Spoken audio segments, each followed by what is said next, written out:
অনেকে আমাকে প্রশ্ন করে ধর্ম কি। স্যাম হ্যারিস বলেছিলেন, আপনি যদি একজন অদৃশ্য মানুষের সাথে কথা বলেন তাহলে সমাজ আপনাকে পাগল বলবে এবং মানসিক হাসপাতালে পাঠাবে, কিন্তু আপনি যদি সেই একই অদৃশ্য মানুষের সাথে বিলিয়ন বিলিয়ন জনতা নিয়ে কথা বলেন তবে সমাজ সেটাকে বলবে ধর্ম। সমাজ যদি মনে করে ভালো কাজ করার জন্য ধর্মের কড়া অনুশাসন দরকার, তবে সমাজ পরোক্ষভাবে স্বীকার করে নিচ্ছে যে মানুষের নিজস্ব কোনো বিবেক নেই। কেবল নরকের ভয় আর স্বর্গের লোভ দেখিয়ে যে ভালো কাজ করানো হয় তা কোনো নৈতিকতা নয়, তা হলো এক ধরনের আধ্যাত্মিক ব্ল্যাকমেইল। নাস্তিক দার্শনিক ক্রিস্টোফার হিচেন্স বলেছিলেন, ঈশ্বর আপনাকে তীব্র যৌন আকাঙ্ক্ষা এবং ডোপামিনের খিদে দিয়ে তৈরি করলেন, 4-5টা লোভনীয় বস্তু দিয়ে সাজালেন, তারপর বললেন খবরদার ওসব ছোঁয়াও যাবে না, ছুলেই অনন্তকাল নরকের আগুনে পুড়বে। এটি কোনো দয়াময় সৃষ্টিকর্তার কাজ হতে পারে না, এটি স্রেফ একজন ফ্রাস্ট্রেটেড সাইকোপ্যাথের তৈরি করা স্যাডিস্টিক রিয়ালিটি শো। পৃথিবীতে কোনো শিশু যদি মুক্ত চিন্তা করার ক্ষমতা নিয়ে বড় হতো তবে পৃথিবীর সবগুলো ধর্ম এক প্রজন্মেই বিলুপ্ত হয়ে যেত। ধর্মগুলো টিকেই আছে কেবল অবুঝ শিশুদের মগজ ধোলাই করার একটি প্রাচীন এবং প্রাতিষ্ঠানিক পদ্ধতির মাধ্যমে। একটি 5 বছরের শিশু যখন ব্লাড ক্যান্সারে কেমোর যন্ত্রণায় আইসিইউতে ছটফট করে, ধর্ম তখন বলে ঈশ্বর তাকে পরীক্ষা করছেন, তিনি তার প্রিয় বান্দাদেরই বেশি কষ্ট দেন। যে ঈশ্বরকে নিজের ভালোবাসা প্রমাণ করার জন্য 5 বছরের একটি নিষ্পাপ শিশুকে মর্মান্তিক টর্চার করতে হয়, তার চেয়ে বড় স্যাডিস্টার কে হতে পারে? রিচার্ড ডকিন্স বলেছিলেন, অপারেশন থিয়েটারে সার্জন টানা 10 ঘন্টা দাঁড়িয়ে জটিল অস্ত্রোপচার করে ক্যান্সার টিউমার বের করলেন। তারপর রোগী এবং তার পরিবার আইসিইউ থেকে বের হয়ে বলল, সবই ঈশ্বরের ইচ্ছে, অলৌকিক।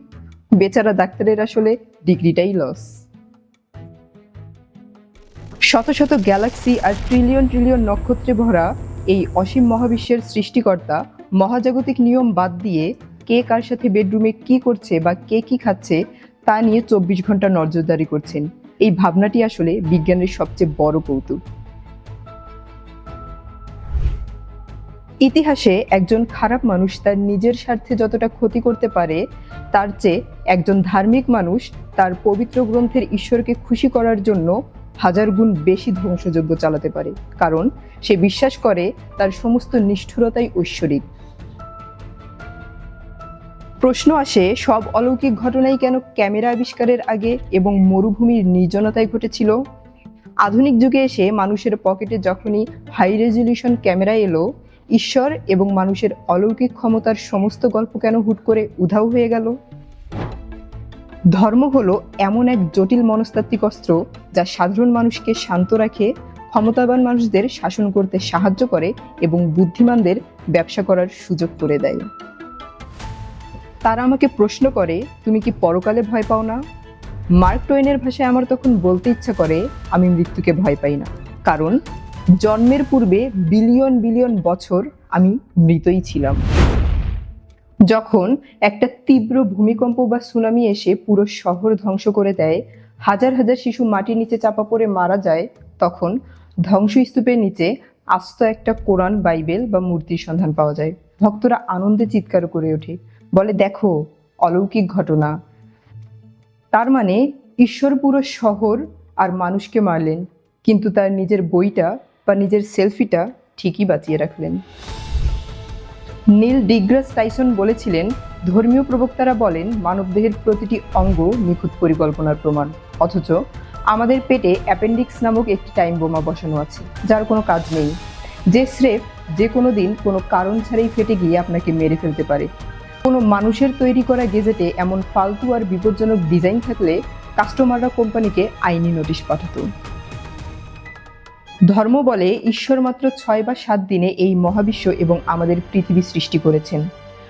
স্টিফেন হকিং বলেছিলেন, এই মহাবিশ্ব প্রায় 13.8 বিলিয়ন বছর আগে সৃষ্টি হয়েছিল। এর মধ্যে প্রথম 9 বিলিয়ন বছর আমাদের মহাবিশ্বে আমাদের পৃথিবীর কোনো অস্তিত্বই ছিল না। তাহলে প্রশ্ন হলো, প্রথম 900 কোটি বছর ঈশ্বর আসলে একা একা বসে কি করছিলেন? মহাবিশ্বের টাইমলাইনে মানুষের ইতিহাস মাত্র কয়েক সেকেন্ডের। কোটি কোটি গ্যালাক্সি আর ডার্ক এনার্জির এই বিশাল ক্যানভাসে মানুষ যদি ঈশ্বরের একমাত্র উদ্দেশ্য হতো, তবে বলতে হয় তিনি ইতিহাসের সবচেয়ে অদক্ষ এবং অলস প্রজেক্ট ম্যানেজার, যিনি একটি পিঁপড়ে মারতে গোটা একটা গ্যালাক্সি তৈরি করেছেন। নীল ডিগ্রাস টাইসন বলেন, ধর্মীয় প্রচারকদের মতে এই মহাবিশ্বকে ঈশ্বর মানুষের থাকার জন্য অত্যন্ত চমৎকার করে সাজিয়েছেন, অথচ বিজ্ঞানের লেন্স দিয়ে তাকালে দেখা যায় এই মহাবিশ্বের 95%-এরও বেশি জায়গা জুড়ে আছে ডার্ক ম্যাটার এবং ডার্ক এনার্জি, যা আমাদের জন্য সম্পূর্ণ বিষাক্ত।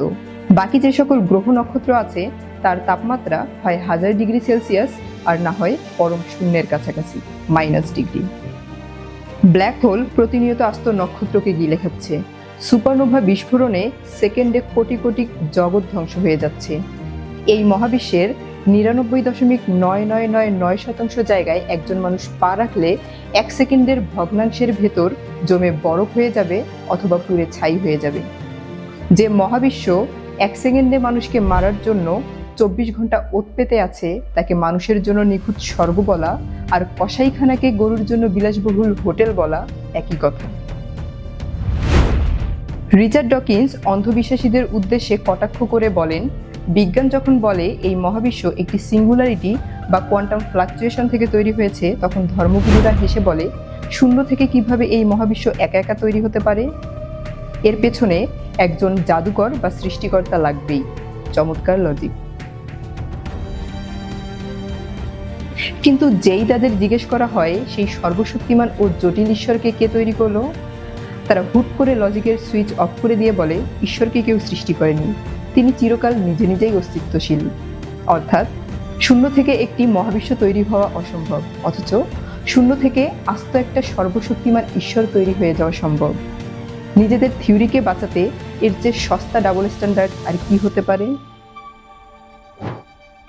ধর্মগ্রন্থগুলোর কোথাও ডাইনোসরদের কোনো উল্লেখ নেই, অথচ বিজ্ঞান বলছে মানুষের আসার কোটি কোটি বছর আগে এই পৃথিবীতে রাজত্ব করত ডাইনোসররা। ঈশ্বর যদি মানুষ সৃষ্টি করার জন্যই এত বড় প্ল্যান করে থাকেন, তবে 16 কোটি বছর ধরে ডাইনোসরদের নিয়ে টাইম পাস করার কি দরকার ছিল? শেষে একটা র্যান্ডম গ্রহাণু এসে ডাইনোসরদের বিলুপ্ত করে না দিলে তো মানুষের আসার কোনো সুযোগই হতো না। অর্থাৎ মানুষের জন্ম ঈশ্বরের কোনো নিখুঁত মাস্টার প্ল্যান ছিল না, এটি ছিল স্রেফ একটি মহাজাগতিক অ্যাক্সিডেন্ট বা ঈশ্বরের প্ল্যান বি। প্রিয় বন্ধুগণ, যারা আমাদের কন্টেন্ট ভালোবাসেন তারা লাইক, কমেন্ট, শেয়ার করে আমাদের পাশে থাকুন। আমাদের কাজকে এগিয়ে নিয়ে যাওয়ার জন্য আপনাদের ডোনেশন এবং সাপোর্ট প্রয়োজন। যারা আমাদেরকে ডোনেট করতে চান তারা ইনবক্সে যোগাযোগ করুন। আমাদের পাশে থাকার জন্য আপনাদের আন্তরিক ধন্যবাদ।